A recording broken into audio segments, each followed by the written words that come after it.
மின்சார வாகனங்கள் முதல் விண்வெளி தொழில்நுட்பம் வரை இந்தியாவின் அடுத்த பெரிய தொழில் புரட்சிக்கு தயாராகிறது தூத்துக்குடி.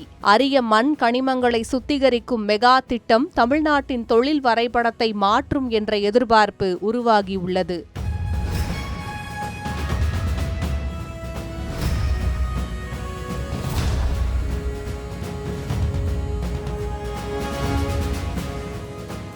இந்திய அணுசக்தி துறையின் கீழ் செயல்படும் மத்திய அரசின் பொதுத்துறை நிறுவனமான IREL சுமார் 4000 கோடி ரூபாய் முதலீட்டில் அரிய மண் கனிமங்களை பிரித்தெடுத்து சுத்திகரிக்கும் நவீன தொழிற்சாலையை அமைக்க திட்டமிட்டுள்ளது. இந்த திட்டம் செயல்பாட்டுக்கு வந்ததும் நேரடியாகவும் மறைமுகமாகவும் 3000 முதல் 4000 பேருக்கு வேலைவாய்ப்பு கிடைக்கும் என்று நிறுவனத்தின் தலைவர் மற்றும் நிர்வாக இயக்குநர் தெரிவித்துள்ளார். இந்த ஆலை தூத்துக்குடி மாவட்டத்தின் சாத்தான்குளம் மற்றும் குதிரைமொழி தேரி பகுதிகளை மையமாக கொண்டு உருவாக உள்ளது.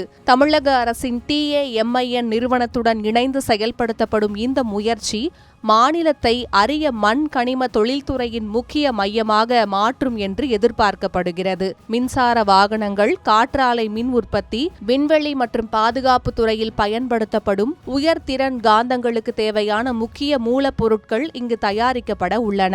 இதனால் இதுவரை வெளிநாடுகளை, குறிப்பாக சீனாவை சார்ந்திருந்த இறக்குமதி தேவையை குறைக்கும் வாய்ப்பு உருவாகும் என தொழில்துறை வட்டாரங்கள் தெரிவிக்கின்றன. கடற்கரை மணலிலிருந்து கிடைக்கும் இல்மனைட், ரூட்டில், மோனோசைட் உள்ளிட்ட முக்கிய கனிமங்கள் இந்த ஆலையில் சுத்திகரிக்கப்படும்.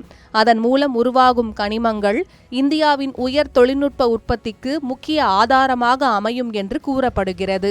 இந்த திட்டம் வேலை வாய்ப்பை மட்டுமல்ல, துணை தொழில்கள், போக்குவரத்து இயந்திர அமைப்பு, தொழில்நுட்ப சேவைகள் மற்றும் உதிரிபாக உற்பத்தி உள்ளிட்ட பல்வேறு துறைகளிலும் புதிய முதலீடுகளை ஈர்க்கும் என்று எதிர்பார்க்கப்படுகிறது.